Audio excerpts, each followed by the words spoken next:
L'antilibéralisme, c'est Staline, les Indiens d'Amazonie et les punks à chiens, je veux dire.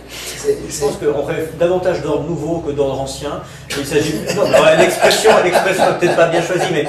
Non, mais je ne vais pas faire le point Godwin, hein, mais tu m'as offert un point Godwin. Oui, bah, tu vois, c'est la balle de tennis pour faire. J'ai pas ta culture des vocabulaires extrêmes, mais maintenant. Non, ça c'est pas vrai, ça c'est pas vrai. On va aller boire un verre.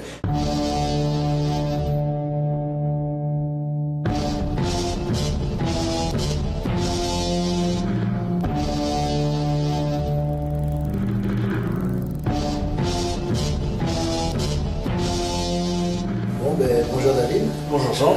Content de te revoir. Donc je voudrais reprendre une discussion qu'on a déjà eue plusieurs fois à propos justement de ce qu'on pourrait appeler la nouvelle droite. Bon, je sais qu'ils n'aiment pas ce terme, mais disons, il y a tout un courant, on va dire, de contestation des systèmes qu'on trouve évidemment dans Éléments, Crisis, etc., mais aussi chez toutes sortes d'autres personnes, comme par exemple Onfray, jusqu'à un certain point Michéa, enfin, une espèce de mouvement, on va dire, antilibéral, dont je comprends très bien la provenance.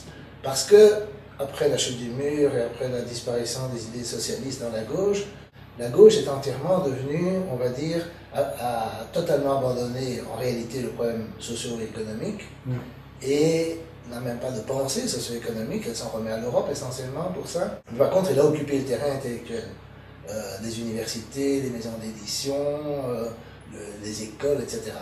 Et donc on a toute une culture dite de gauche, que moi je n'accepte pas, mais dite de gauche, faite de féminisme, d'antiracisme, de censure aussi très souvent, de soutien aux guerres humanitaires, de soutien à la construction européenne, etc., qui font une espèce d'idéologie dite de gauche, mais qui est très présente, c'est-à-dire que c'est même difficile de la contester, on se fait traiter de facho, etc., dès qu'on la conteste, et ce qui fait que, évidemment, en réaction, les étudiants qui sont rebelles vont se tourner vers, justement, le mouvement des gens qui se disent antilibéraux, puisque cette gauche se dit libérale. Et alors, ils vont se tourner, effectivement, vers le mouvement de Benoît ou des gens comme ça, ou bien vers Onfray, ou bien vers Michéa, ou bien alors vers Égalité et Réconciliation. Et je pense, effectivement, qu'il faudrait rétablir une pensée de gauche authentique face à cela, qui ne se confond pas avec la gauche bobo, la pseudo-gauche, qui de l'esprit libé, on va dire, pour simplifier, mais qui n'est pas non plus cette réaction de droite antilibérale. Toutes les personnes que tu viens de citer, très peu se reconnaissent elles-mêmes comme étant de droite, d'autres, comme Onfray, se reconnaissent même au contraire comme étant de gauche, c'est un mot qu'il utilise souvent, une certaine gauche, une gauche girondine, un peu voltairienne, comme ça.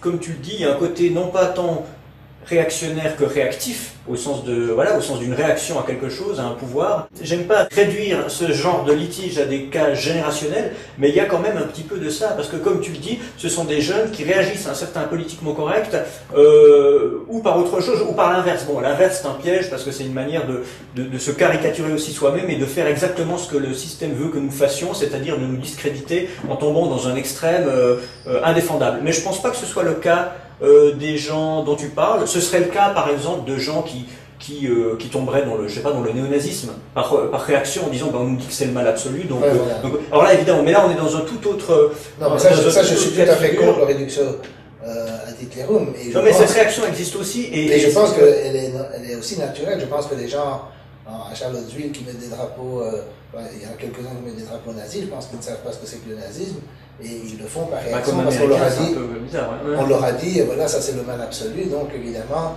comme les gens qui leur ont dit que c'était le mal absolu, c'est les font chier, si on peut dire, évidemment, ils vont faire, en réaction, ils vont prendre ce qui paraît le mal absolu pour les embêter eux, exactement comme dans ma jeunesse, il y a eu des mouvements, trotskistes, maoïstes, etc., parce que dans ma jeunesse, ce qui était dominant, c'était absolument l'anticommunisme, le mouvement catholique, et pas du tout l'antifascisme.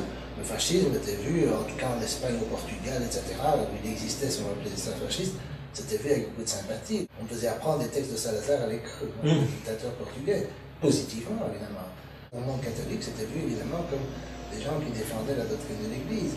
Et donc, c'était pas la réaction se tournait vers ce qui était le mal absolu pour eux, à savoir le communisme. Dans ma génération, personne n'était pro-soviétique à proprement parler. Mais le problème, c'est que tout le temps, avant la chute de l'Union soviétique, j'ai tout le temps entendu dire de la part de trotskistes, d'anarchistes, etc., ou même de gauche social-démocrate, de vraie gauche social-démocrate, que l'Union soviétique n'était pas le vrai socialisme. Et après la chute, le socialisme, avec un grand L et un grand S, avait échoué. Dans les mêmes, chez les mêmes, presque tous. Donc l'idée qu'il peut y avoir un autre socialisme avait disparu. Et c'est comme ça que l'idée de socialisme a disparu. Le communisme a été un gros problème. Parce que, premièrement, les gens, au départ, ont investi énormément. Même les anarchistes espagnols ont, à un court moment, fait partie de l'internationale communiste. Donc, si tu veux, ça a été un tel choc d'imaginer que les gens retournent leurs fusils, fassent la paix, renversent le tsar, refusent la guerre, etc. Pour tous les gens qui étaient contre cette guerre, ou qui étaient contre les structures traditionnelles, etc., que forcément, ça a créé un enthousiasme immense dans le monde. Cet enthousiasme était parfaitement compréhensible. Mais après, évidemment, tu as eu des vagues sans arrêt de gens déçus, etc., etc. Mon point de vue, c'est que dès le début, on aurait dû dire, vous c'est vous, nous c'est nous. On ne va pas vous attaquer, on ne va pas être d'accord avec la propagande de guerre contre l'anticommuniste, etc. Mais nous, on ne va pas aduler ce régime. C'est-à-dire que, par exemple, l'Iran, moi je n'ai aucune adulation pour le régime iranien, mais je suis totalement d'accord avec les sanctions contre l'Iran, les menaces contre l'Iran, etc. Mais je n'ai pas besoin de faire comme Soral, aller en Corée du Nord, dire c'est magnifique parce que tout le monde marche en rang, tout le monde est bien habillé, il n'y a pas de tag, il n'y a pas... Non, j'ai pas besoin de... Simplement, je suis contre ces mesures parce qu'elles ne mènent à rien. Mais elles sont contre-productives même du point de vue de la libéralisation de ce pays. Ce qu'il faudrait que c'est le Nord et le Sud s'entendent, qu'on leur foute la paix, que les Américains s'en aillent et qu'ils laissent le Nord et le Sud discuter, comme c'est des nationalistes, ils finiront par s'unifier. Et ils régleront leurs problèmes comme ils l'entendent. Et ils ne vont pas se faire la guerre. C'est eux qui veulent faire la guerre, c'est les Américains qui font pression. Et pas seulement Trump, mais aussi les autres. Et donc, ça c'est un exemple classique où l'attitude libérale, ça veut dire cessez de vous ingérer. Pareil avec la Russie actuelle. Mais bien sûr, on peut avoir une certaine géopolitique qui ne soit pas, qui correspond pas à la défense d'un modèle de régime, par exemple. J'ai une certaine sympathie parce qu'ils défendent le droit international.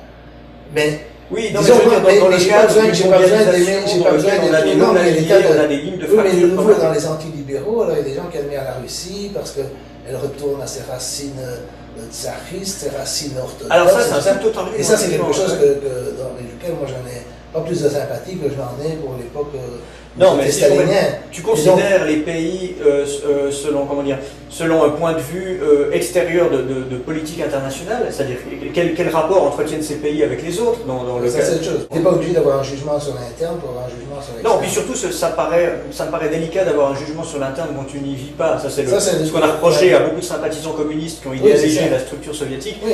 Essayons de pas retomber dans ce piège-là, ce qui n'empêche pas de défendre le droit à la souveraineté de la Corée du Nord ou bien le courage de Poutine face à C'est ça tout le problème. Il n'y a aucune raison de croire que toutes les sanctions contre l'Iran font progresser les idées libérales en Iran. En fait, elles les font probablement régresser. La même chose avec Cuba, la Corée du Nord, etc. Parce qu'il y a ce que j'appelle l'effet barricade dans la crise humanitaire, c'est-à-dire tu as des pays qui sont attaqués, évidemment, se recroupillent sur eux-mêmes, se renferment eux-mêmes. On a eu ça dès la révolution d'octobre. Pour moi, le socialisme, c'est plus ou moins l'héritage des Lumières radicales. Alors donc tu crois à la thèse du doux commerce pacificateur? Non, justement, mais ça c'est compliqué, tu vois, justement, c'est là où il y a le point aveugle chez les tu parles de l'empathie qui se dilate avec les moyens de communication et le commerce, parce que c'est l'histoire du capital, ça aussi, évidemment. Oui, dans les faits, ça a créé autant de guerres que ça en a empêché. Non, ça je suis pas sûr. Mais ça dépend à ce qu'on appelle. Oui, ça c'est. Les guerres du pétrole qu'on a au Moyen-Orient, c'est pas des siècle, sont bien des guerres capitalistes. Non, ce ne sont pas des guerres capitalistes. Une guerre pour l'appropriation d'une ressource dans le cadre d'un marché mondial. Mais où est-ce que les Américains ont mis la main sur le pétrole irakien? Ça, c'est une erreur totale. Je pense que la guerre d'Irak était une guerre faite par les néoconservateurs. Et les néoconservateurs voulaient abattre les ennemis d'Israël essentiellement et rétablir l'hégémonie américaine. Ah, tu penses qu'il n'y avait aucun enjeu énergétique? En tout cas, je ne vois pas les bénéfices énergétiques. Les compagnies pétrolières étaient contre. Baker et Bush premier, le père Bush, qui était très lié aux compagnies pétrolières, était contre. Cette guerre n'avait aucune rationalité économique. Mais évidemment, elle avait une rationalité idéologique dans le sens qu'effectivement, il y a toute une volonté de... ça m'étonne parce qu'à nouveau, tu nous fais une histoire dominée par les idées, ce que tu voulais pas faire. Tu es en train de dire que l'enjeu d'une paix est idéologique et non pas pétrolier. Oui, mais moi j'ai jamais dit que les idées n'ont pas d'importance. Simplement, il n'y a pas un principe du libéralisme qui d'une certaine façon explique tout ce qui est... Non, mais dans la politique américaine qui se gère, je parle de la politique américaine au Moyen-Orient aujourd'hui. Je ne parle pas par exemple Quand ils ont renversé Mossadegh en Iran, c'était clairement lié aux intérêts pétroliers. Quand ils ont renversé Arbenz au Guatemala, c'était aussi lié à des intérêts économiques, bien sûr.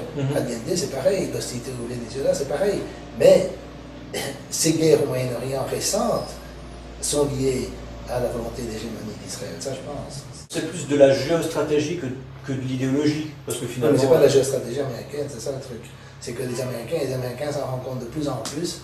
Ils se font embobiner, si tu veux, par le lobby pro-israélien, mais c'est très difficile d'y échapper parce que les types sont bien organisés, tirent sur tout ce qui bouge, comme en France. Dieudonné, qui est un humoriste, a été condamné à 2 mois de prison ferme en Belgique pour un sketch. Oui. Personne n'a protesté. Puis au-delà de la prison, ni les pro-palestiniens, ni les droits de l'homme. Pénalisation, de manière générale, on le voit ces dernières semaines avec d'autres affaires, mais ils ont un état d'esprit, quelle que soit la cause qui est derrière, qui est un état d'esprit qui encourage à la délation, à la judiciarisation de tous les rapports humains. Bien sûr.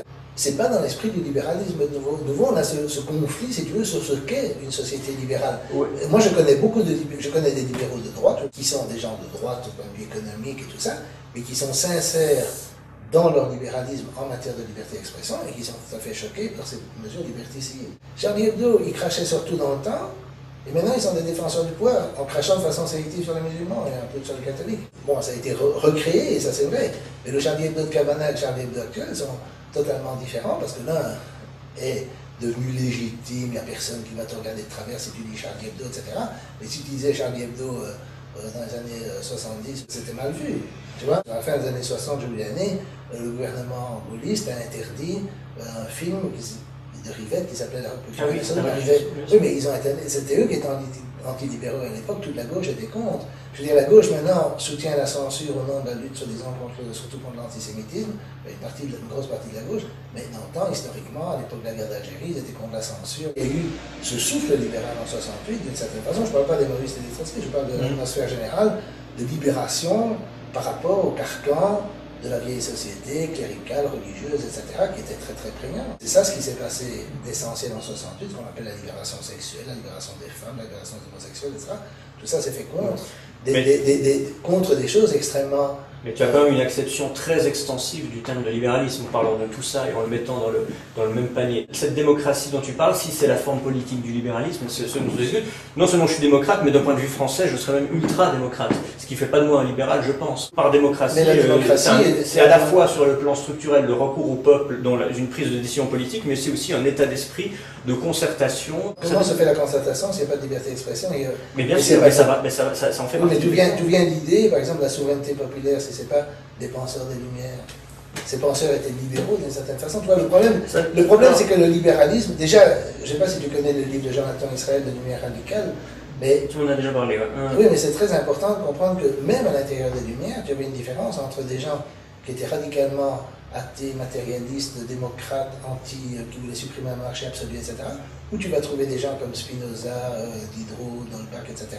Et puis des gens qui sont plutôt réformistes, on va dire, comme Voltaire et d'autres. Donc tu as des oppositions à la fois philosophiques et politiques. Dans ce mouvement-là, tu as déjà une opposition gauche-droite déjà à ce moment-là, avant l'apparition du socialisme. Mais en plus, ces Lumières ne se résumaient pas à un seul pays. Entre les Lumières, par exemple, allemandes, autour de Kant, même si Kant est aussi une des sources du libéralisme, à d'autres égards. Par exemple, c'est Kant qui disait que certaines choses n'ont pas de prix mais ont une dignité. C'est pas forcément le même discours qu'on aurait pu entendre dans je parle de sa lumière anglaise ou écossaise, qui était plus libérale au sens strict, et dont on va retrouver la même opposition dans leurs équivalents français, où par exemple quelqu'un comme Helvétius va être clairement dans cette influence anglo-saxonne. On en revient quand même à ça, on peut faire tous les discours philosophiques sur qu'est-ce que c'est que cet esprit des Lumières ou du libéralisme. À la fin, le libéralisme en action, c'est quand même un rapport à la quantité. C'est un rapport au monde comme quantifiable, donc comme marchandisable. Et c'est là où, même si tu n'es pas d'accord avec ça, ou si tu veux prendre la moitié du truc, et là je continue de défendre Micha, c'est très difficile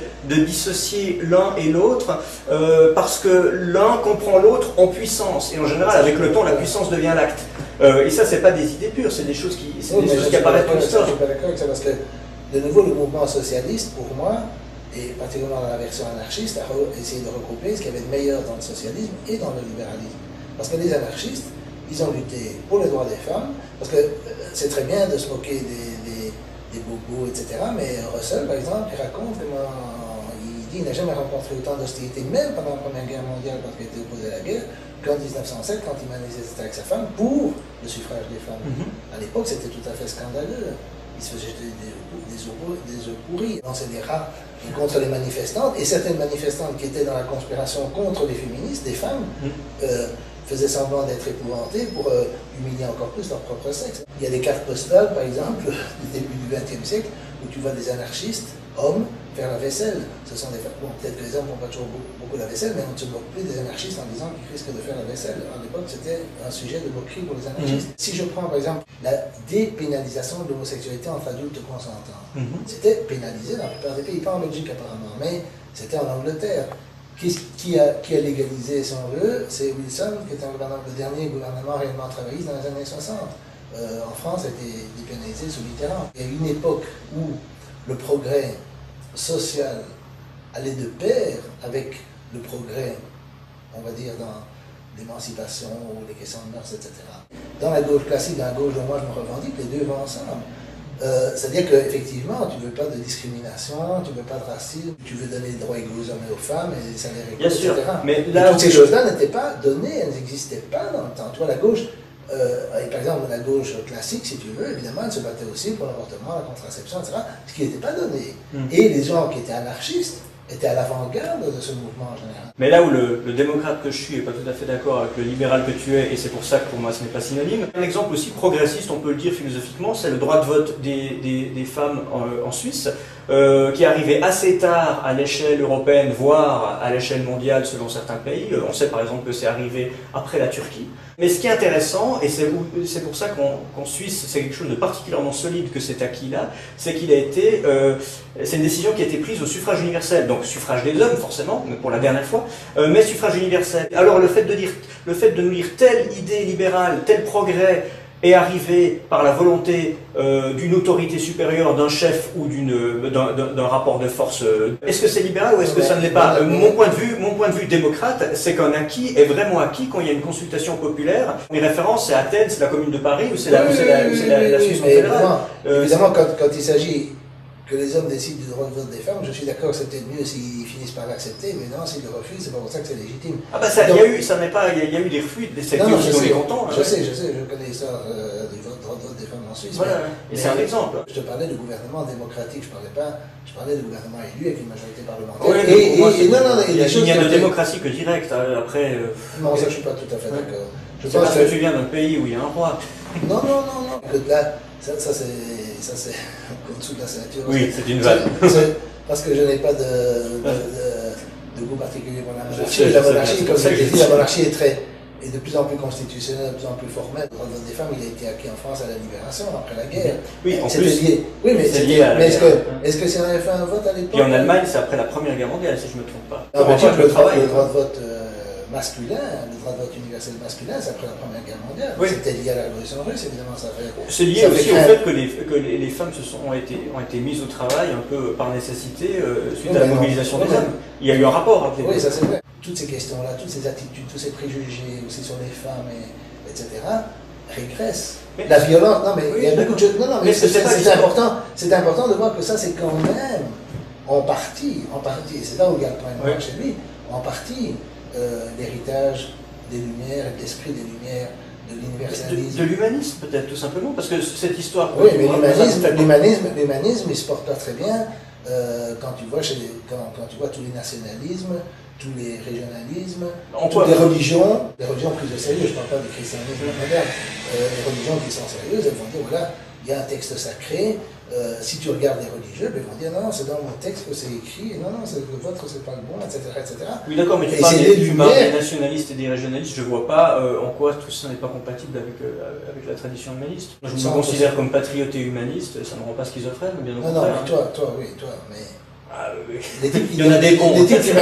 Non, bien sûr. Tu déplores effectivement que que ce réenracinement, que ce soit vecteur d'une chose que tu vois comme négative, tribale, potentiellement violente. Mais en même temps, tu n'apportes pas d'alternative à ça parce que tu leur dis, vous devriez être déracinés, vous devriez être comme nous. Et même en tant qu'individu, ben moi je ressens pas forcément ce besoin et sans doute que je suis au fond quelqu'un d'assez individualiste. Mais dire ça, ce n'est pas apporter, ah oui ça je le reconnais, mais ce n'est pas apporter une réponse à tous ceux qui vivent notre habitus occidental moderne libéral comme quelque chose d'insatisfaisant, un manque humain que je peux tout à fait concevoir, même si je ne le ressens pas forcément dans ma chair, et le fait de dire mais déracinez-vous, arrêtez de croire au clan, à la patrie, à la religion, non, on ne peut pas leur dire ça. Et ce manque-là existe, c'est un problème qu'il faut résoudre, pas nier. D'une certaine façon, oui, non, il faut résoudre le problème, mais d'une certaine façon, il faut... Et ce mouvement réactionnaire, que tu qualifies comme réactionnaire, que tu vois dans la jeunesse, y compris d'ailleurs chez les, entre guillemets, les petits blancs, hein, pas que chez les musulmans et les autres,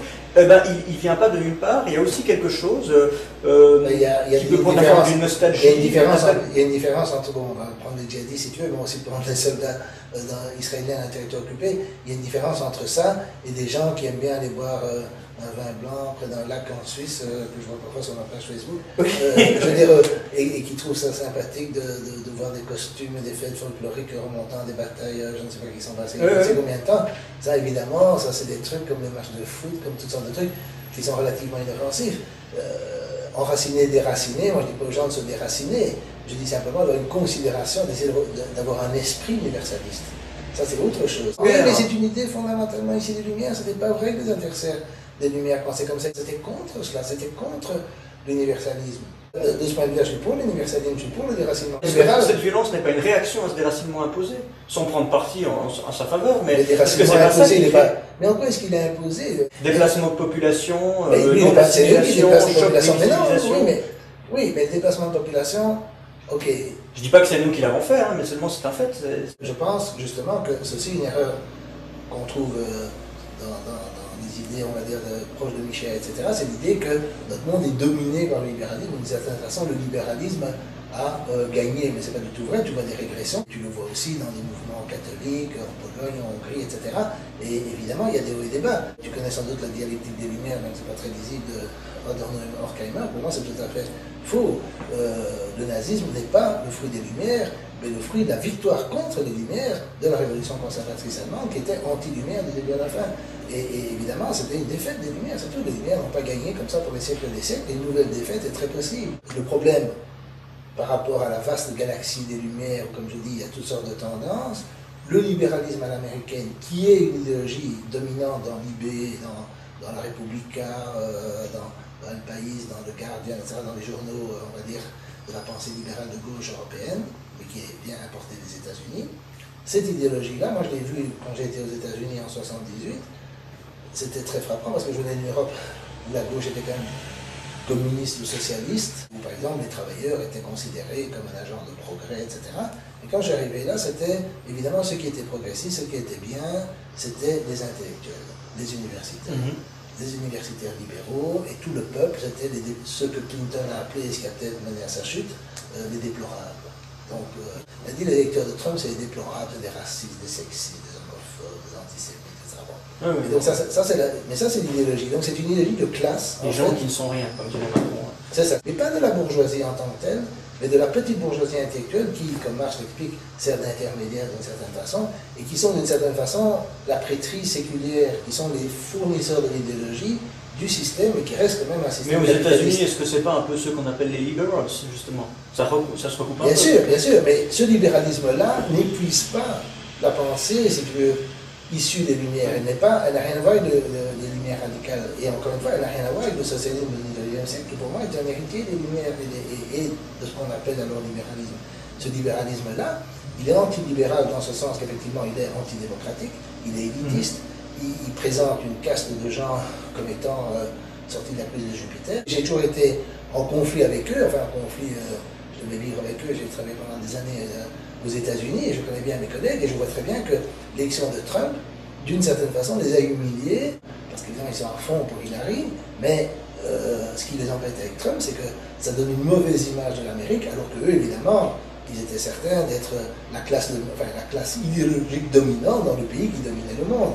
Et donc, Trump, ça fait un peu désordre, parce qu'il étudie des trucs, des conneries et des trucs comme ça. Et donc, ça fait un peu désordre pour les libéraux américains, alors que si ça avait été Hillary, c'était une femme, une féministe, une droite de l'homme, elle avait toutes les vertus. Et donc pour eux, c'était comment dirais-je, la porte-parole de leur classe. La petite bourgeoisie intellectuelle, la prêtrise séculière qui a remplacé l'Église catholique, ces gens-là, eux, évidemment, ils sont libéraux au sens américain. On a les mêmes ici. On a les mêmes ici. Le libéralisme à l'américaine, qui effectivement domine ce qu'on appelle libéralisme aujourd'hui, est une version de ce qu'on peut appeler libéral. Mais de même que tu pourrais être socialiste et critiquer le stalinisme. Tu vois, c'est la liberté de penser qui pour moi est cruciale. Mais ces noms sont vraiment difficiles à manier à cause de leur polysémie. Et je me rends bien compte, même si je me dis socialiste, que j'ai le même problème avec ce mot. Mais que tu vois, par exemple, quand tu parles des socialistes d'une tradition libérale. Maintenant, je comprends ce que tu veux dire parce que tu en parles souvent. Mais hors contexte, socialiste libéral, les gens pensent à, je sais pas, à Tony Blair ou à Manuel Valls. En fait, c'est évidemment pas ce que tu veux dire. Mais prends par exemple. Je n'aime pas du tout, alors là, pas du tout, mais Henri Lesquin, il est ultra-libéral en économie, mais il est pour la remigration, il veut expulser des immigrés, etc. Il veut fermer les frontières. Tu peux être très nationaliste tout en étant libéral. Évidemment, lui, il est libéral dans le plan économique. La thèse qu'il défend, complètement farfelue, est un oxymore. J'aurais tendance à renvoyer cette même critique à des libéraux socialistes, mais dont il serait l'image inverse. De Lesquin, il se définit lui-même comme national-libéral, ça ressemble à certains partis qu'on a en Suisse, d'ailleurs ça en est même très proche, je pense à l'UDC, et je refais la même remarque en disant, mais non, en général il y a un truc pour la galerie qui marche bien au niveau du populisme, c'est-à-dire la défense de la patrie, des valeurs, et derrière il y a le business affairiste, qui plaît moins, mais c'est ça qui remplit les poches des dirigeants et des idéologues qui sont derrière. Il y a une contradiction de fond. Est-ce qu'une certaine gauche n'est pas dans la même contradiction, c'est-à-dire en voulant, dans un même mouvement, défendre des acquis et des conquêtes sociales, une certaine vision de l'égalité, et en même temps en défendant un libéralisme sociétal et culturel qui s'inscrit dans une dynamique libérale d'extension illimitée des droits individuels? C'est difficile de concilier l'inconciliable. Prenons justement Tony Blair. Tony Blair, il était pour la guerre. Est-ce que c'est libéral ou c'est pas libéral? C'est pas évident. Adam Smith se moquait du colonialisme. C'est pas si simple. Et Russell, évidemment, de nouveau, les penseurs que moi j'appellerais libéraux, étaient totalement contre la guerre. Tony Blair a, je sais pas comment dire, certifié, légalisé une école créationniste, où, comme dit Dawkins, on enseigne que l'univers est plus récent de la domestication du chien. La domestication du chien a eu lieu je sais pas, il y a 6 000 ans et l'univers a 5 000 ans. D'où la constellation du chien, je pense qu'il y a avant. C'est ça. Mais bon, je veux dire que tu vois, ils enseignent des trucs comme ça et ils légalisent ça. Est-ce que des socialistes classiques l'auraient fait? Non. Est-ce que c'est libéral de faire ça? Un libéral pourrait dire qu'au nom de la liberté d'expression, on a droit à la variété. Et un libéral peut aussi dire... Toutes les écoles ont droit de... Et un libéral, ça c'est une version, ça c'est vrai. Que sans école rivalise. Mais il y a des libéraux qui reconnaissent la laïcité. Tu peux aussi être laïque, tu peux dire non, les écoles il faut séparer l'enseignement à l'État. Donc le libéralisme peut être ce qui interdit. Et bien sûr, évidemment. Franchement, Tony Blair, c'est un anti-libéral. D'une certaine façon, il est néoconservateur et les néoconservateurs sont anti-libéraux. C'est ça le problème de ce vocabulaire politique. C'est pour ça que même à l'intérieur de l'Occident, ce mot-là de néoconservatisme va traduire des réalités complètement différentes. Ça dépend de ce que tu appelles conservatisme. Les néoconservateurs, dans le cadre des États-Unis, par exemple, ont parti liés avec le marché le plus libéral. Une direction qui n'est pas la même entre le statique et ce qui va de l'avant, le progrès. Dans le libéralisme, il y a des trucs qui sont positifs et en plus, j'insiste, il y a une diversité énorme dans le libéralisme. Si tu prends par exemple des libéraux américains, des libertariens américains, des gens comme Ron Paul, beaucoup d'hommes politiques, ces gens-là, ils sont ultra-libéraux au point de vue économique, ils ne veulent absolument pas l'intervention de l'État, ça c'est vrai, mais ils ne veulent pas s'ingérer dans les affaires intérieures des autres États, ils ne veulent pas de conflit avec la Russie, avec la Corée, ils sont contre toutes les politiques d'ingérence, ils sont contre le militarisme américain à fond. BHL, c'est le grand penseur libéral chez nous, il n'y a jamais une guerre qu'il n'a pas aimée. Sauf quand elles sont faites par les autres. Quand Ron Paul s'était présenté au présidentiel, pas les dernières, mais les précédentes, beaucoup en France, parmi les opposants, les dissidents, tout ce qu'on voudra, l'ont soutenu par anti-impérialisme. Autour de Trump, il y a eu le même réflexe, puisque je peux très bien comprendre que on préférera toujours on va dire un nationaliste qui veut garder son précaré plutôt qu'un impérialiste qui veut faire la guerre à travers le monde. Mais il n'empêche que Ron Paul, comme tu l'as dit, était un libertarien, et ça, en termes de programme économique, de programme social, si j'avais été un électeur américain, c'est quand même quelque chose qui m'aurait laissé très sceptique et qui m'aurait surtout fait peur en tant que socialiste. Je dis pas le contraire. Mais moi, je ne dis pas le contraire. Alors, mais je souligne simplement la diversité du libéralisme, ou des gens qui se disent libéraux. Oui, oui. À mon avis, Ron Paul est plus proche du vrai libéralisme que BHL, qui est simplement un impérialiste et un sioniste et tout ce que tu veux, qui sont des idéologies. Tu vois, lui, il va être libéral au point de vue économique, mais il ne va pas être libéral au niveau des idées, parce qu'il est pour la censure, il est tout le temps pour réprimer, pour diaboliser, etc. Dieu donné, évidemment, mais à peu près tout le monde, y compris ton serviteur. Tu as une opposition entre différents courants de gens qui se disent libéraux. Je suis d'accord, ça dépend de l'acception du terme, mais ça dépend aussi du fait de reconnaître que l'histoire des Lumières du libéralisme est complexe et qu'il y a beaucoup d'aspects positifs dans cet héritage et que la tradition socialiste ferait bien de s'en inspirer sans évidemment faire du Manuel Valls ou du Tony Blair, etc., qui prétendent être libéraux, mais qui ne le sont pas. Mais ils prétendent être libéraux parce que leur gauche, embourgeoisée, ne fait plus que de la réformation sociale de surface, mais accompagne la même politique que fait la droite, c'est-à-dire accompagne le développement du capitalisme sans plus. Oui, mais il n'y a pas d'opposition, il n'y a pas pour moi d'opposition intrinsèque entre le fait d'avoir une politique socialiste ou social-démocrate et des avancées sociétales comme reconnaître le droit aux homosexuels, etc., ou le droit de vote des femmes, ou l'égalité homme-femme, ou la libéralisation de la sexualité, l'avortement, la contraception, etc. Tu mets beaucoup de choses dans le même panier, là. Mais surtout que certains, beaucoup de gens sont pour les uns contre les autres, c'est pas un bloc. Oui, non, mais moi je suis pour un bloc, je veux dire, je suis pour toutes ces choses-là. Et je pense que la gauche classique l'était, elle ne pouvait pas le réaliser parce que justement, le poids de l'Église était trop fort et des trucs comme ça. Je suis conscient du fait que quand on met ces choses-là en avant, qu'on va dire à l'ouvrier d'une usine, bon, votre usine est délocalisée, on ne peut rien faire parce que c'est le marché libre, mais regardez, c'est quand même formidable un mariage pour tous, évidemment, ils ne vont pas être contents, ils vont voter Front National, ça je suis d'accord. Mais ce n'est pas pour ça que j'estime que les deux ne peuvent pas aller ensemble, en principe. Et ils ont été ensemble tout au cours du 19e et du 20e siècle. La gauche a été pour les libertés, elle a été pour l'égalité, en général, pas toujours, mais elle a été. Et les anarchistes, en plus, puisque Michel réclame la tradition anarchiste, ont été les plus ultra-libéraux de tous, dans le bon sens de libéral. L'antilibéralisme n'a strictement rien de sympathique parce que c'est du nationalisme étroit, du tribalisme, etc. Je vais donner un exemple, je ne vais pas dire du mal d'elle parce que tout le monde dit du mal d'elle et en fait ça me fait plutôt rigoler, mais Oriane Boutelja, elle avait mis sur sa page Facebook, elle a mis un truc sur les manifestations nationalistes en Pologne où ils disent nous voulons Dieu, contre les musulmans, etc. Mais j'ai failli lui dire, mais ils sont comme ça, ils défendent leur race, ils défendent leur religion, ils voient tous les autres, ils se voient comme des victimes, ce qu'ils ont été, mais ils ne pensent pas à tout ce que les Polonais ont fait aux Ukrainiens, aux Juifs, aux Russes, aux Allemands, etc. Au cours de l'histoire, ils voient ça, ils voient leur groupe comme sacro-saint, mais seulement évidemment, si tout le monde fait comme ça, on va à la guerre de tous contre tous. La façon de penser en se définissant comme antilibéral, je pense que c'est une erreur tactique et ça ne mène à rien. Et il y a quelqu'un qui a mis ça sur ta page Facebook. L'antilibéralisme, c'est Staline, les Indiens d'Amazonie et les punks à chiens. Je veux dire, c'est tellement, l'antilibéralisme peut rassembler tellement de gens différents que, comme le libéralisme, que ce n'est pas très utile, si tu veux, de le faire à un niveau très abstrait.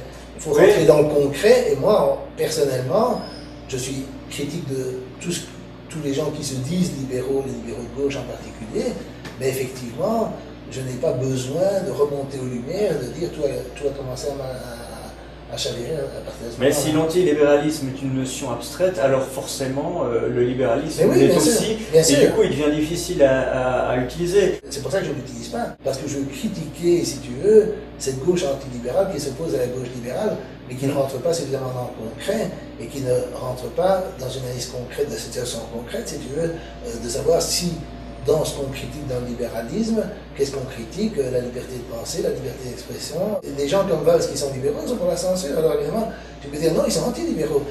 C'est ça ce que j'essaie d'expliquer, c'est que le terme est polysémique, et par conséquent, l'antilibéralisme est une posture philosophique abstraite qui pour moi ne mène à rien, et mène alors en principe à toutes sortes d'alliances non désirables avec des gens comme Evola, Heidegger, Guénon. On ne s'allie pas aux morts.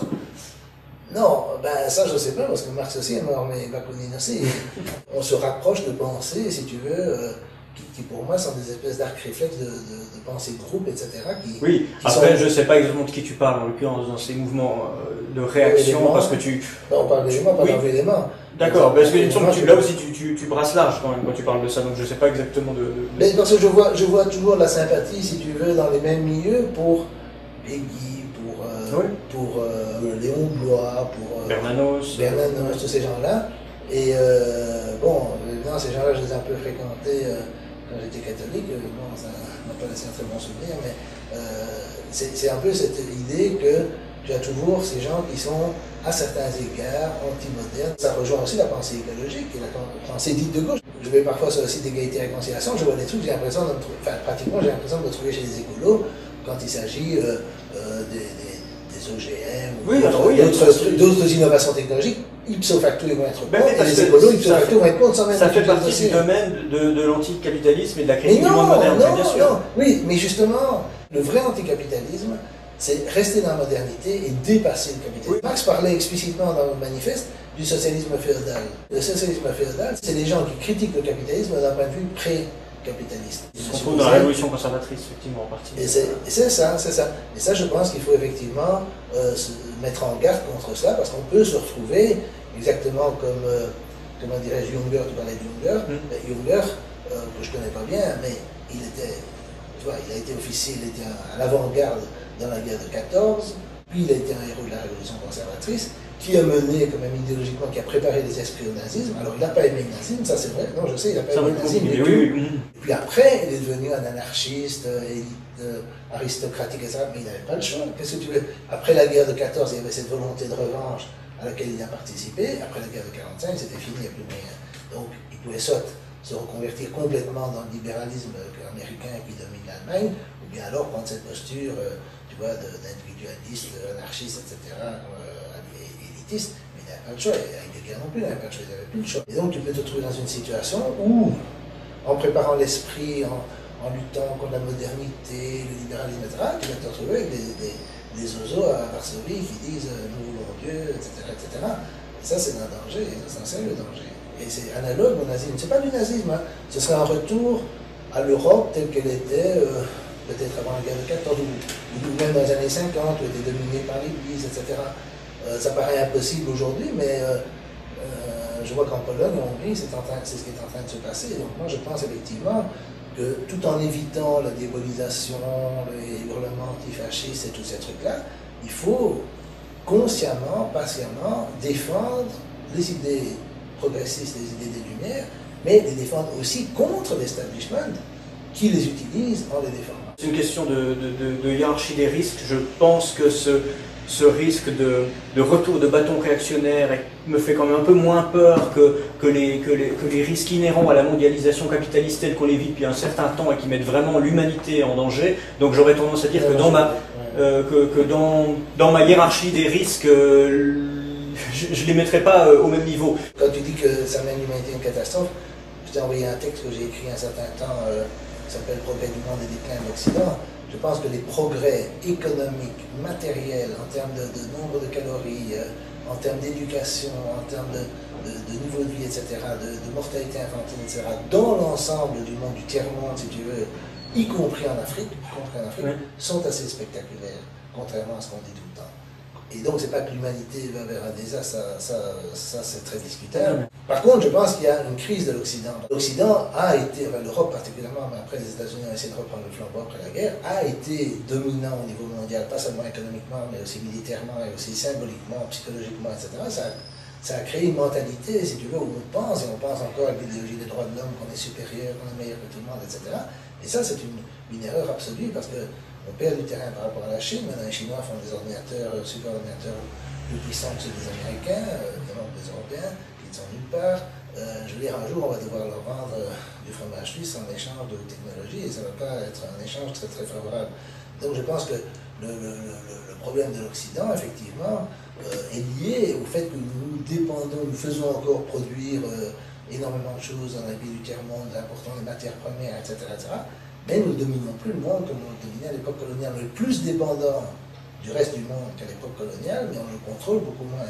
Donc là, on est parti pour une situation absolument intenable. Et ça, c'est le vrai problème. Pour prendre les choses sur le versant économique, on sait qu'en réalité, et maintenant en théorie économique, que le capitalisme prospère pas uniquement réellement dans un contexte libertarien, c'est-à-dire d'un marché réellement libre, mais qu'il a besoin d'une intervention de l'État, non pas pour le diminuer ou le mesurer, mais au contraire pour abattre les obstacles qui pourraient se dresser face à son déploiement. Ce qui pourrait paraître un paradoxe théorique, mais ce qui, dans la réalité, fonctionne comme ça. Alors, sur le plan extra-économique, donc le reste du libéralisme, on peut tout à fait imaginer, sans que ce soit un paradoxe, que le libéralisme culturel ait aussi besoin de l'État, et notamment du droit, pour pénaliser, pour faire régner une certaine terreur qui, a priori, philosophiquement, est antilibérale, mais dont il a besoin pour faire avancer les idées progressistes. Et on peut le voir à travers, justement, l'atmosphère de pénalisation qui entoure les questions liées au féminisme, par exemple, aux théories du genre. C'est ça ce que je n'aime pas beaucoup dans la nouvelle droite aussi, c'est qu'ils s'attaquent toujours à ça, et ça, c'est les cibles faciles. La cible qui est réellement difficile, si tu veux réellement rendre impopulaire ou marginalisé, défendre la liberté d'expression de Dieu donné. Mais c'est de Chomsky même. Je suis tout à fait d'accord, mais c'est pas une différence de degré. Le raisonnement dans ton exemple, dans le mien, c'est le même. Il y a des gens qui ont évidemment une position très sioniste, comme Causeur, Elisabeth Lévy, Finkielkraut, etc., ou Zemmour, et qui n'arrêtent pas de se plaindre justement de ne pas pouvoir être suffisamment critique sur le féminisme, l'immigration, et ces trucs-là. Mais on peut l'être, ou l'islam. Si tu veux dire qu'il y a deux poids, deux mesures, c'est incontestable. C'est le moins qu'on puisse dire. Si on veut parler du politiquement correct, si on veut parler du terrorisme intellectuel, alors on ne peut pas éviter la question de ce que j'appelle le sionisme, c'est-à-dire effectivement tout un climat de terrorisme à propos d'Israël et de la Palestine, des guerres humanitaires. J'essaie de te convaincre combien on a un État totalitaire sur une question. Mais ça, on peut discuter plus ou moins librement. Oui. Non, mais sur cette question-là, beaucoup plus que sur les autres. Mais parce que l'écriture inclusive, les articles ont l'écriture inclusive. Non, mais tu m'as si j'ai pris cet exemple-là plutôt que l'exemple de la contradiction du sionisme, c'est parce que les exemples dont je parlais, qui soient liés par exemple à la question du féminisme, des mœurs, c'est que le contenu de ces questions-là est libéral comme contenu, mais que la manière de faire avancer les idées ne l'est pas dans la mesure où c'est coercitif. Sur la question du sionisme, c'est plus compliqué, parce que est-ce que le sionisme est une idée libérale ou non, ça nous emmènerait trop loin. Voilà, c'est pour ça que cet exemple t'arrange. C'est pour ça que cet exemple t'arrange tel que tu le présentes. Non seulement parce que tu te retrouves du côté des antitotalitaires. Mais la façon dont il l'impose est antilibérale, c'est surtout ça.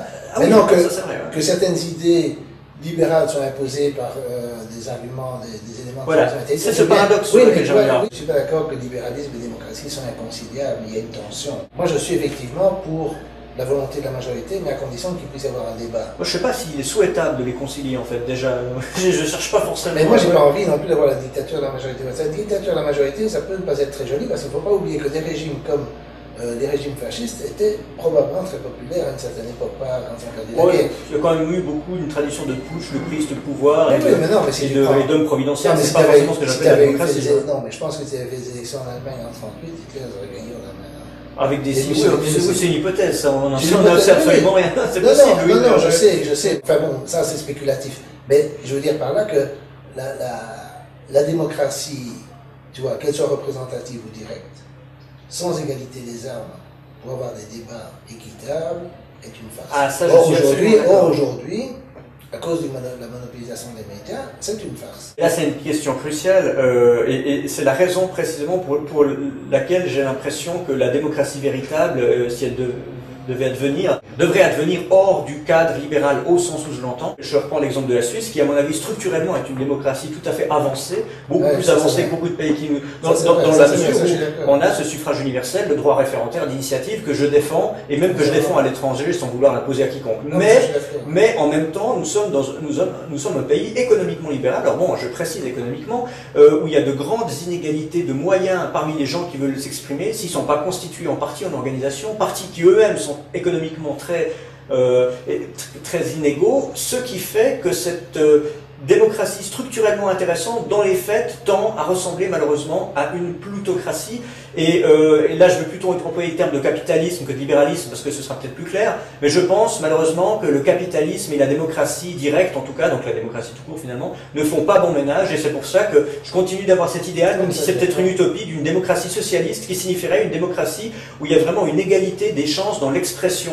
Des opinions. Ça, on est d'accord, mais tu vois, cette idée-là, pour moi, elle est libérale, c'est une question de... Non, mais je veux dire, il faut te rendre compte que quand le libéralisme... Non, mais si tu prends le libéralisme, prenons-le avant la prise du pouvoir, c'est-à-dire quand se sont formées les idées au XVIIe et au XVIIIe siècle, Ils n'avaient pas le pouvoir parce que c'était le pouvoir monarchique. Ces idées se sont développées contre l'aristocratie, contre la monarchie, qui évidemment refusait l'égalité même en principe des gens, le suffrage, etc., etc. Et cette idée, si tu veux, d'égalité des citoyens, c'est une idée qui prend ses racines dans le libéralisme, elle est commune au libéralisme bien compris. Alors tu dissocies vraiment le libéralisme de la notion de marché, de marchandise, parce que c'est ça qui est très délicat.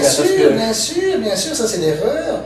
Par exemple, prends les socialistes anglais en 1945, la victoire du Parti travailliste en 1945, qui est éclatante, que tu vois, parce que tu es spécialiste du cinéma, tu as sûrement vu le film de Ken Loach, L'Esprit 45. Ben, ça, c'était un film. Est-ce que ces gens étaient libéraux? Bien sûr, ils étaient libéraux, ils étaient bien plus libéraux que Tony Blair. Tony Blair, il était prêt à faire des lois antiracistes, des trucs censurés, etc. Il était prêt à défendre des églises, à ne pas faire de séparation entre l'Église et l'État, eux l'auraient fait. Mais Churchill, à l'époque, a fait diffuser le livre de Hayek, qui était dirigé en fait contre les socialistes plus que contre les communistes. Oui, le chemin vers la liberté, le chemin vers la servitude, la route vers la servitude. Il l'a fait distribuer, et les socialistes n'ont pas interdit ce livre. Maintenant, les socialistes vont interdire le spectacle, essayer d'interdire le spectacle de Dieudonné. Qui est libéral là-dedans? Les socialistes étatistes, les méchants socialistes de l'époque, ou bien les socialistes actuels, c'est les socialistes actuels qui sont anti-libéraux? Tel que je vois l'histoire, c'est qu'effectivement, au XIXe siècle, Marx, Bakounine, Kropotkin, tout le monde pensait en termes de révolution prolétarienne sur le modèle de la révolution bourgeoise de 1789. Ils pensaient que le prolétariat allait prendre le pouvoir et remplacer la bourgeoisie comme la bourgeoisie a remplacé la féodalité. L'erreur qui était inhérente, c'est qu'évidemment la bourgeoisie avait déjà pris le pouvoir économique dans l'ancienne société, ce que le prolétariat n'avait pas fait du tout. Le prolétariat, avec le temps, est devenu de moins en moins révolutionnaire. Même Engels pensait qu'un renversement pouvait se faire de façon légale, démocratique, etc. à la fin de sa vie. Puis c'est venu les thèses de Bernstein, etc. Puis est venue la guerre de 14. La guerre de 14 a été l'effondrement de tout le progressisme du 19e siècle. Quelqu'un comme Russell, par exemple, qui l'a vécu très intensément, décrit ça très bien. Il y avait cette idée de progrès. Et évidemment, la guerre de 14 a tout mis en question. De la guerre de 14 sont nés deux courants, le communisme d'une part, le fascisme de l'autre. Ce sont deux enfants de la guerre de 14, des gens oublient ça. Les gens qui diabolisent Hitler, Staline, ça, oublient toujours que ce sont les produits de la guerre de 14. La guerre de 14 n'a pas été faite par Hitler, Staline, Lénine, etc. Et donc, si tu veux, de ces deux courants-là, a eu, d'une part, si tu veux, la gauche, et là-dedans j'emploie les partis socialistes et communistes, ont été divisés, et souvent divisés de façon très, très dure, voilà, ils se tiraient dessus. Et d'autre part, la nécessité de lutter contre le fascisme a mobilisé les énergies, et donc la question du socialisme est passée au deuxième plan. La bonne façon de comprendre le socialisme, c'est comme une réaction à l'échec, j'ai même écrit un article que je peux t'envoyer là-dessus dans une revue de jésuites, figure-toi, une réaction à l'échec du libéralisme. C'est-à-dire le libéralisme comme projet émancipateur au XVIIIe siècle était parfaitement cohérent, compréhensible, il y avait des entraves douanières un peu partout, les rois levaient des impôts pour faire des guerres, etc. Et la volonté de se débarrasser de tout ça était une idée tout à fait naturelle, et l'idée du libre marché était une idée tout à fait défendable par opposition aux taxations arbitraires, aux interventions de l'État qui n'avaient rien à voir avec ce qu'on peut défendre aujourd'hui comme la sécurité sociale, etc. Mais la naissance de la grande entreprise, qui n'était pas prévue ou n'était peut-être pas prévisible, a créé une forme d'exploitation, une forme de concentration des richesses et une forme de pouvoir politique indirectement à travers cette concentration des richesses et le contrôle des médias, enfin ce qui s'est fait, l'a fait que ça a s'amplifié, vis-à-vis duquel le socialisme s'est créé en disant non, il faut, pour avoir une véritable démocratie, pour réellement avoir les promesses du libéralisme réalisées, il faut aussi contrôler l'économie, il faut aussi démocratiser le contrôle de l'économie. Et c'est ça, ce qui pour moi est juste dans le socialisme du 19e siècle. Mais, comme je t'ai dit, ils n'avaient pas prévu la guerre de 14, ils n'avaient pas prévu l'émergence du bolchevisme, du communisme, et qui lui, évidemment, a donné un sens très étatiste à la notion de socialisme. On a déjà eu cette discussion avec Domino aussi. Vous dites que l'opposition gauche-droite a disparu. Mais non, la gauche a disparu, c'est tout. Je ne suis pas d'accord que l'opposition a disparu. Dans le ciel des idées, elle existe, mais elle n'existe plus dans la réalité. Tu critiques certains penseurs ou certains philosophes qu'on pourrait qualifier d'idéalistes qui considèrent que ce sont les idées qui dominent le monde.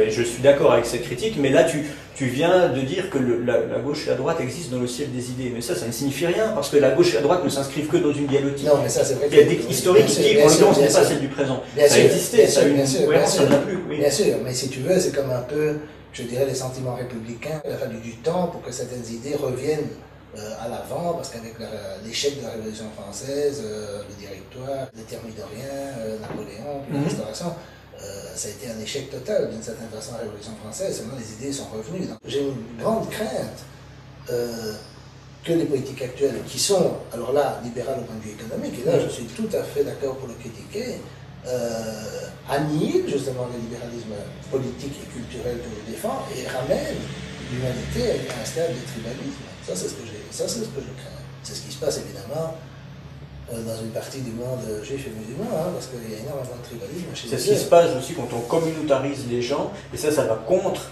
la logique de la nation qui, elle, à son échelle, peut éviter ces tribalismes. Et c'est pour ça que j'ai une vision plus universaliste et républicaine, et que cette nation, ce principe de nation comme je le défends, est absolument pas quelque chose de régressif. Mais par contre, oui, ça vient en racine, mais dans le bon sens du terme, je pense.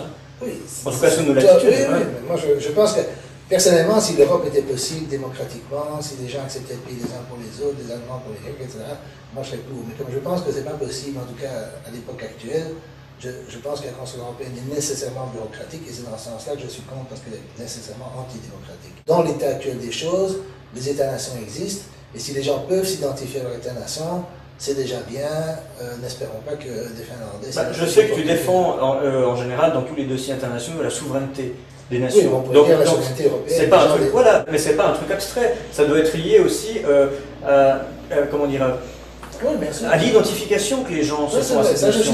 Ça, je suis d'accord. Après, la nation n'est pas éternelle. Non, c'est ça, mais je ne suis pas... Mais on est dans une phase historique où ça signifie encore quelque chose. Bien sûr, moi j'en suis même pas à aimer mon pays, mais je comprends la nécessité. Si tu veux, j'ai plutôt tendance à voir ça comme dans une université, la faculté des sciences s'occupe pas des affaires, la faculté des lettres et vice-versa. C'est-à-dire qu'on répartit les compétences et les gens gèrent leurs affaires. Et d'une certaine façon, pour moi, à l'intérieur de l'Europe, les États-nations doivent pouvoir gérer leurs affaires et pas dépendre d'une bureaucratie qui invente un règlement après l'autre et qui décide de l'imposer à toute l'Europe. Ça, c'est absurde. Tu as quand même toujours une vision très utilitariste des choses. C'est vrai, mais ce n'est non plus pas que ça. C'est pas qu'une question de gestion et de mode de gestion. Il y a quand même quelque chose qui tient à l'histoire, à l'identité. Bien sûr. Mais si les histoires... Après, pour un Belge, je comprends que ça puisse interroger, parce que c'est une nation tellement jeune, tellement particulière par rapport à celle qui l'entoure en Europe. Il n'y a pas de gens plus européistes que les Belges, mais c'est parce qu'ils veulent se débarrasser d'un truc qui a échoué, à savoir la Belgique, mais ils ne se rendent pas compte que si la Belgique a échoué, l'Europe va échouer aussi. Si les Flamands et les Wallons ne font pas partie d'un État, on ne voit pas les Finlandais et les Portugais faire partie d'un État. C'est ça, les nations peuvent être subverties par le bas ou par le haut. On va retrouver à la fois les partisans des grands groupes comme l'Union Européenne, et à la fois, notamment je vois dans certains mouvements identitaires, l'ultra-régionaliste par antinationalisme, anti-républicain, etc. Tout en se faisant passer en général pour des nationalistes, mais ça ne prend pas. C'est la même logique par en bas ou par en haut, c'est la même subversion. Et c'est pour ça que je pense que ce juste milieu de l'État-nation, il a encore son rôle à jouer, surtout par gros temps. Oui, moi je pense aussi, mais ça je suis d'accord. Tous ces courants que j'appelle réactionnaires ou réactifs par rapport à l'idéologie petite bourgeoise, de l'intelligentsia petite bourgeoise, évidemment, tous ces mouvements-là... Plus réactifs que réactionnaires d'ailleurs, souvent. Oui, mais enfin, quand on se met à éditer voilà, ça va quand même très loin, ou Guénon, je veux dire, ça dépend ce que tu appelles... Il ne faut pas faire une fixation sur ces gens-là. C'est vraiment un petit phénomène. Non, mais le problème avec Guénon, avec tous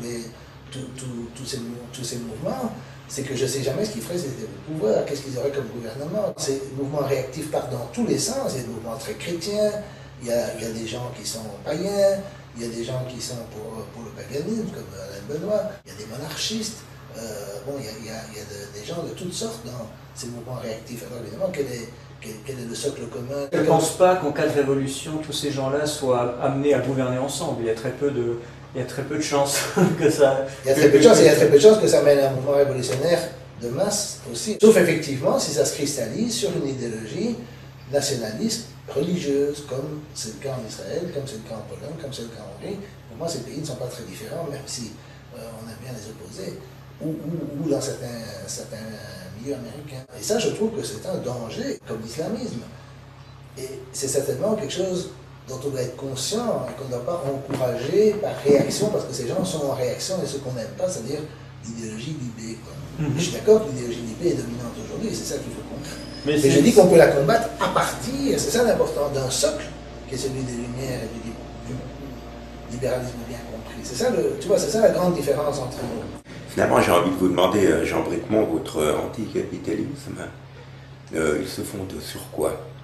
Si ce n'est pas sur un rejet des bases du paradigme philosophique de la modernité et des Lumières, et finalement, sur quoi est-ce qu'on le fonde? Un rejet des inégalités qui s'enracinent dans quoi, en fait, les positions morales? Non, je ne sais même pas. Les inégalités en soi ne me dérangent pas, parce que ça ne me dérange pas qu'il y ait, imaginons, des gens très très riches qui vivent sur la Lune. En soi, ça ne me dérangerait pas. C'est le problème de l'aliénation. C'est totalement dans l'esprit des Lumières. La critique marxiste initiale du capitalisme en termes d'aliénation, c'est qu'effectivement, les gens qui doivent vendre leur force de travail à d'autres, qui consentent les moyens de production, n'ont pas le contrôle de leur vie. Tu vois. Je veux dire, c'est ça. C'est pas que je suis pour la petite propriété ou la grande comme Proudhon, etc. C'est pas ça la question. Tu peux avoir des grandes entreprises qui sont contrôlées par les travailleurs. C'est pas le meilleur exemple, mais un exemple, c'est Mondragon, qui est une entreprise coopérative. Tout le monde n'est pas coopérateur, ça c'est le problème. Mais Mondragon, par exemple, c'est une entreprise au Pays Basque, qui a été créée d'ailleurs sous Franco et par un prêtre, en plus assez comique, mais qui est une entreprise, une assez grosse entreprise, mais qui est avec des gens qui sont sociétaires, qui sont membres de la coopérative, et c'est géré d'une façon coopérative, avec des élections, universités internes, etc., etc. Il y a des centaines de millions de gens dans le monde qui travaillent dans des entreprises collectives, coopératives, etc., y compris dans le monde capitaliste. Évidemment, ces entreprises n'ont pas un grand pouvoir, et on est dans un monde, si tu veux, à cause de la chute de l'Union soviétique et de l'investissement qui a été mis dans les discussions de l'Union soviétique et la façon dont la chute de l'Union soviétique a été vécue intellectuellement comme la fin du socialisme avec un grand S, la situation idéologique est telle que c'est très difficile de mettre en œuvre ou de mettre en œuvre ces idées. On voit une renaissance, on voit par exemple Podemos, la France insoumise, Corbyn, ce qui est de mieux, peut-être bien en Belgique. Ce sont des renouveaux de mouvements qui reviennent au moins à la social-démocratie classique. Par exemple, je pense que Corbyn en Angleterre, pour moi, c'est aujourd'hui la personne qui incarne le mieux les idées dont je me sens proche. Je pense qu'ils vont finir par avoir sa peau, mais je trouve ça extraordinaire qu'ils soient restés si longtemps, qu'il ait réussi à gagner les élections au sein du parti, et puis qu'il les ait gagnées 2 fois, si je ne me trompe, et puis il a perdu, mais pas très fortement, les élections législatives. C'est déjà assez extraordinaire qu'il ait tenu jusque-là. Mais ces mouvements n'ont encore aucune conscience, en tout cas apparemment, des obstacles qu'ils auraient s'ils avaient le pouvoir. C'est-à-dire qu'ils auraient le pouvoir, ils seraient sabotés économiquement, ils seraient sabotés militairement, ils auraient la CIA sur le dos, tout ça. Donc je pense qu'ils sont loin de pouvoir exercer réellement le pouvoir sans se trahir comme l'a fait les Anglaises. On peut avoir des alternatives post-capitalistes que, comment dirais-je, dans nos têtes pour le moment. Il y a des exemples de coopératives ou d'organisations collectives, etc. Et c'est ça ce que j'appellerais le véritable socialisme. Mais il n'y a rien là-dedans qui rejette les idées des Lumières, il n'y a rien qui rejette le développement individuel, les libertés, en principe. Si un gouvernement comme ça arrive, dans la conjecture actuelle, où il y a une telle domination, à la fois idéologique, militaire, politique, etc., par non seulement le capitalisme mais l'impérialisme, ces gouvernements font face à des épreuves quasiment insurmontables et évidemment sont face à l'épreuve de force. Et donc, à moins d'un changement d'un rapport de force au niveau mondial, je ne sais pas comment les choses peuvent évoluer. Mais il y a aussi dans le marxisme une critique de l'individu atomisé, seul, rationnel, contractuel, c'est Robinson. Et moi je pense que, pour reprendre cet exemple des coopératives, des associations de producteurs, je pense que ces coopératives-là produisent une contrainte sur l'individu. C'est-à-dire que de façon inhérente à la vie, à sa vie. Le capitalisme aussi introduit des contraintes sur le salarié, mais c'est pas pour ça que, par exemple, il faudrait accepter l'unanimisme au niveau de l'idée, tu vois, qu'il faudrait du communautarisme, qu'il faudrait accepter de penser tous de la même façon parce qu'on fait partie d'une tribu donnée, qu'il faudrait accepter la religion. Pour moi, ce qui est crucial dans le libéralisme, c'est la liberté d'expression et la liberté de penser. Je vais bientôt avoir un débat avec quelqu'un qui est religieux, je ne vais pas rentrer dans les détails, mais quand je regarde ces vidéos, etc., tout n'est que citation des textes sacrés. Or, il y a quelques siècles chez nous, c'était aussi, les raisonnements étaient basés là-dessus. Pour moi, les Lumières, l'émancipation humaine liée aux Lumières, C'est l'idée qu'on décide par soi-même, c'est un peu dans le protestantisme déjà, mais on décide par soi-même, on réfléchit indépendamment des textes sacrés, on essaie de regarder le monde, on se base sur les faits. Quand les Chinois sont sortis de la révolution culturelle, parce que tu connais bien la Chine, ils ont dit la vérité se trouve dans les faits et pas dans les textes.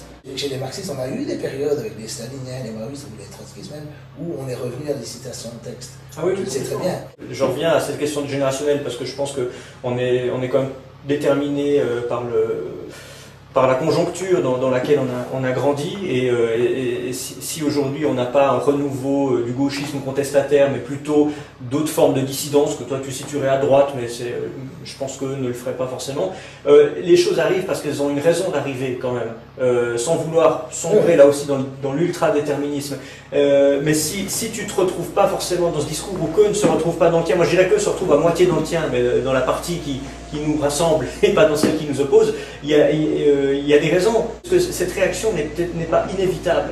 Ah non, la réaction est inévitable vu la domination du discours par ce que j'appelle la pseudo-gauche, ça c'est vrai. Voilà. Ça c'est vrai.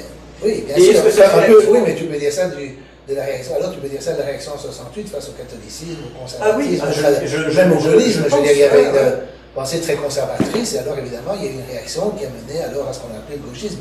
Simplement, ma réaction par rapport au gauchisme de l'époque dans laquelle j'étais à 100%, c'est de dire que bon, l'histoire a assez duré, on peut passer à autre chose. Il ne faut jamais confondre les gens constituant l'opposition et au pouvoir. Hein. Les bolcheviks dans l'opposition au pouvoir, Khomeini dans l'opposition et au pouvoir, et les 68 heures dans l'opposition au pouvoir. Parce que les 68 heures, chose seulement après avoir pris le pouvoir. Donc c'est facile de dire on tourne la page une fois que vous avez pris le pouvoir. Je dis vous, non mais on se comprend. Non, mais moi justement, moi j'ai pas pris le pouvoir. Tu l'as perdu, mais la même. Non, je pense qu'on n'a pas pris le pouvoir en 68. Le pouvoir a été pris petit à petit dans les années Mitterrand, ça c'est vrai.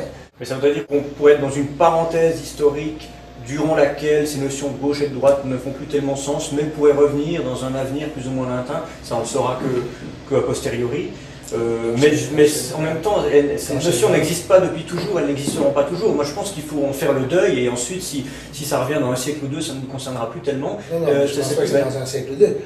Le déplacement, si tu veux, dans la gauche, ce que j'appelle, on va dire la gauche libée pour simplifier, c'est un peu une caricature, mais c'est la même chose évidemment au Nouvel Obs, au Rock, au Monde, etc. Libé comme libéral, donc. Non, comme libération, vous avez compris. Libé comme libéral, oui, libé. Mais si tu veux, cette gauche libérale, si tu veux, a déplacé le terrain de lutte sur le plan de l'opposition de classe, le plan marxiste, vers l'opposition sur des sujets sociétaux. D'une certaine façon, la nouvelle droite réagit aussi sur le plan des sujets sociétaux. Moi, je pense qu'il faut revenir justement à la question fondamentale de l'opposition de classe. Dans un sens, je suis, même si je déteste ce mot, je suis marxiste, j'aime pas beaucoup ce mot parce que j'aime pas les mots anisme quand il s'agit de... Mais le marxisme est un moyen intéressant de sortir de la gauche et de la droite. Mais ça, je suis pas d'accord. Ne serait-ce que parce qu'il était antérieur. Enfin, oui, mais c'est parce que ça, c'est une idée de Michéa. Les gens qui théorisent la fin de ce clivage, ça se résume pas à Michéa. Non, mais quand j'étais jeune, non, bien sûr. Mais quand j'étais jeune et que lui était au PC, moi j'étais pas au PC, évidemment, il n'y a personne qui aurait eu l'idée que le PC n'était pas de gauche. Cette idée qu'il a que la gauche et le socialisme sont d'une certaine façon antagonistes est beaucoup trop simpliste et est liée à l'affaire Dreyfus et liée à l'histoire de la France. Et alors que la même chose s'est passée en Belgique où il n'y a pas eu d'affaire Dreyfus. Tu vois, c'est ça où je ne suis pas d'accord. Le problème de Michel, c'est qu'il confond Locke et Cohn-Bendit où il raplatit tout sur une seule pensée. Et c'est un peu réducteur parce que dans la pensée libérale, il y a Russell, par exemple, il n'aurait pas été... Chomsky, pour moi, est libéral, tu vois, au sens de Michel. Russell aussi, mais ils ne sont pas du tout sur cette ligne-là. Je pense que Michel a une vue beaucoup trop l'idée que la gauche socialiste est absorbée par le libéralisme. Moi, je pense que la gauche doit accepter une partie du libéralisme. Tu vois, le libéralisme politique, je suis pour. Mais Michel disait quelque chose avec laquelle tu ne serais peut-être pas en désaccord. Il disait qu'il faut penser contre les Lumières avec les Lumières. Oui, Michel, moi, le pire de tous, mais même lui... Non, mais Michel, je te dis, j'ai écouté une conférence d'1 heure hier pour préparer notre entretien, et je me suis dit, dans le fond, il y a beaucoup de choses où je suis d'accord avec lui, sauf le côté philosophique, le côté abstrait. tu vois, de ne pas assez différencier justement les différents courants dans le libéralisme, les différents aspects du libéralisme, les différentes étapes du libéralisme, etc., etc. Et surtout de la pensée des Lumières qui pour moi ne se confond pas avec le libéralisme. Russell disait ça, les Lumières ont eu deux enfants, le libéralisme et le socialisme, et les deux sont des produits des Lumières. Les gens qui sont anti-lumière, c'est des islamistes, des sionistes, des en tout cas, les deux sont produits de la modernité dans la phase historique qui est alors. C'est ça. C'est ça, oui, mais souvent je dis les doctrines politiques, c'est un T. Tu as un axe, si tu veux, qui va de Hayek à Staline, on va dire, et qui va de toutes les variantes de socialisme à toutes les variantes de libéralisme économique. Et puis tu as la barre verticale qui représente la majorité encore aujourd'hui, c'est-à-dire les féodaux, les monarchistes, les religieux, les fascistes, les nationalistes, les ethnicistes. Enfin, ça fait beaucoup de monde hein, quand tu les mets tous ensemble. Tu prends un nationaliste hindou, tu prends les islamistes, les sionistes, les nationalistes de différents pays, ça fait beaucoup de monde. Et ces gens-là, évidemment, sont tous opposés à l'axe du haut qui est celui des Lumières. Et je prétends que cet axe du haut doit être défendu. Il n'empêche que je pense que tous ces groupes ou ces individus qui aujourd'hui sont en sécession ou en réaction face au système tel qu'il est, peu nombreux sont ceux, contrairement à ce que tu pourrais croire ou craindre, qui sont dans la nostalgie d'un ordre ancien. Il y en a bien sûr, et c'est peut-être le cas de ceux qui s'inscrivent dans certaines écoles historiques. Je pense qu'on rêve davantage d'ordre nouveau que d'ordre ancien. Il s'agit. Non, l'expression est peut-être pas bien choisie, mais non, mais je pense à le point Godwin, hein, mais tu m'as offert un point Godwin. Oui, bah, tu vois, c'est la balle de tennis pour faire. J'ai pas ta culture des vocabulaires extrêmes, mais maintenant. Non, ça c'est pas vrai, tu as plus de culture. Rêver à un changement, c'est pas nécessairement dire que c'était mieux avant ou vouloir revenir à quelque chose d'antérieur. Ça existe, hein, mais je pense pas que ce soit le sentiment qui domine là, dans l'opposition. Les fascistes étaient aussi, ils voulaient pas revenir à un ordre ancien, bien que d'une certaine façon, ils partageaient certains présupposés, c'est-à-dire par exemple le culte du chef, etc. Mais ils voulaient pas. Oui, par exemple, Hitler était très opposé aux Hohenzollern, aux empereurs allemands, il était contre. Oui, bien sûr. Mais évidemment, il avait un présupposé qui était que les masses doivent être dirigées par un chef, et un chef encore bien plus autoritaire, même plus chef que l'était l'empereur. Il y a un combat qu'il faut maintenir, mais comme une fois, il faut l'utiliser, il faut absolument le faire en dénonçant le pouvoir actuel, pas seulement sur le plan économique, mais aussi sur le plan culturel et politique, parce qu'il n'est pas libéral à bien des égards, dans le bon sens du terme. Je continue à penser, mais c'est en grande partie une question de vocabulaire, que le libéralisme est quand même un ruban de Möbius à une seule face, une face économique et une face culturelle ou philosophique, même si je vois bien qu'on est quand même d'accord sur pas mal de choses, et notamment dans le cadre d'une tradition que moi j'appellerais humaniste d'une part, sur le ton long de l'histoire européenne et démocratique dans le cadre d'une certaine histoire politique et philosophique, et que ça coïncide avec la partie dont tu te réclames de la tradition libérale. Bon, on va peut-être s'arrêter sur cet esquisse. On va aller boire un verre. Cette esquisse de consensus, à savoir qu'on est d'accord sur l'importance de ne pas être d'accord avec le pouvoir actuel. Donc voilà, nécessité. Et sinon, on est d'accord aussi pour ne pas être d'accord entre nous sur le reste. Oui, aussi. Allez, merci Jean. À une prochaine rencontre.